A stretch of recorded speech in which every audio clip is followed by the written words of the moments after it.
喂，喂，彤彤睡了吗？刚躺下。哦，你今天晚上没有应酬啊？没有。那能让彤彤听电话吗？等一下，彤彤。妈妈，爸爸要讲故事，你跟我一起听好不好？好啊。爸爸，快点开始吧。那我们来讲一个灰姑娘的故事，好不好？好。有一个富翁，他的妻子生下了一个小女孩，以后就去世了。后来这个富翁又帮这个小女孩娶了一个后妈，这个后妈又带了2个女儿过来。后来呢，这个后妈的2个女儿天天叫这个小女孩干活，他们管她叫灰姑娘。什么是后妈？后妈就是不是亲生的。比如说，爸爸如果喜欢一个女朋友结了婚，那你就要叫她后妈。爸爸，我不要后妈。彤彤，爸爸还没有讲完呢。后来有一次王子要在王宫里面举行一个盛大的舞会，他邀了全城的姑娘来参加。他想要在这些姑娘里面呢，挑一个做他的未婚妻。灰姑娘去了吗？灰姑娘在仙女魔法的帮助下，穿了漂亮的水晶鞋和衣服。可是有一个规定，那就是她必须在晚上12点之前要回去，因为魔法过了12点之后呢，就会失效。她去了，后来呢？她去了。王子见她第一眼就爱上她了。他们2个就这样一直跳舞，直到12点的钟声响起，灰姑娘才慌慌张张的。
回来了。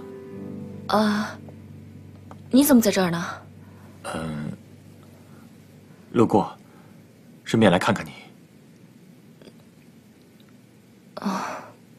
你在这等了多久了？一会儿。我想进去坐坐。哦，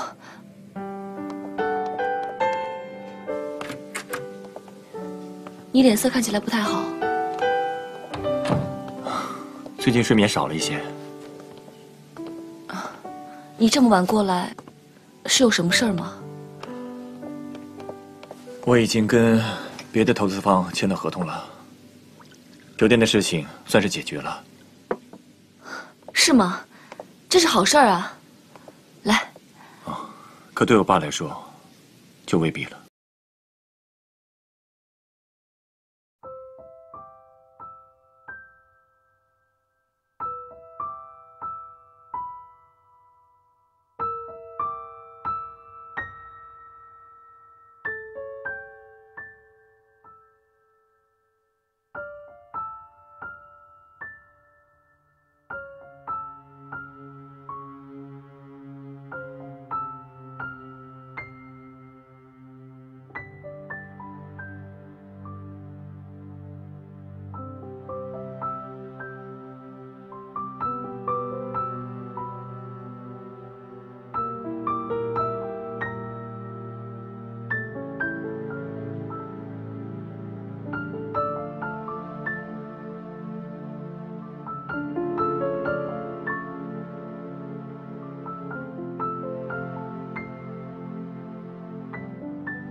有时候我看到厉仲谋，也会觉得他很可怜。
自从你知道我跟厉仲谋的关系以后，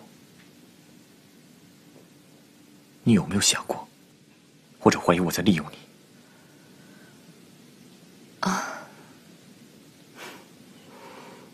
就算是，我也从来没有怪过你。真的不会怪我？有什么好怪的？就好像上次去梁瑞强的舞会，之前我还在焦头烂额，想怎么样才能争取到这个大客户，跟公司有个交代。结果你就叫我去做你的舞伴。这么说来，还不是我利用了你？当我知道你和厉仲谋是兄弟之后，其实我也曾想过，你对我这么好，这么关心我，会不会有你的目的？可是我不怪你，每个人都有他生活的目标。再说，你从来都没有伤害过我，一直在帮助我。梧桐，我相信我的直觉。你是一个善良的人，你一直都把我当做你最好的朋友，谢谢你。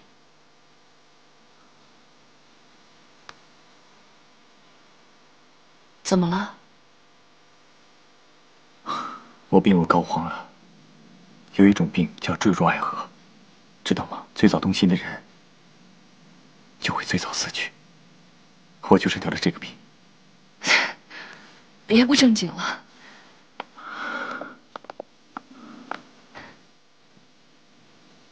我承认，刚开始我有点想利用你，因为你是彤彤的母亲，我就想撕下她脸上的面具，看看她崩裂的样子。可是后来我一点点靠近你，我就一点点的陷进去。我也不知道自己怎么了，一看到你，就完全忘了最初的想法。要不要试试？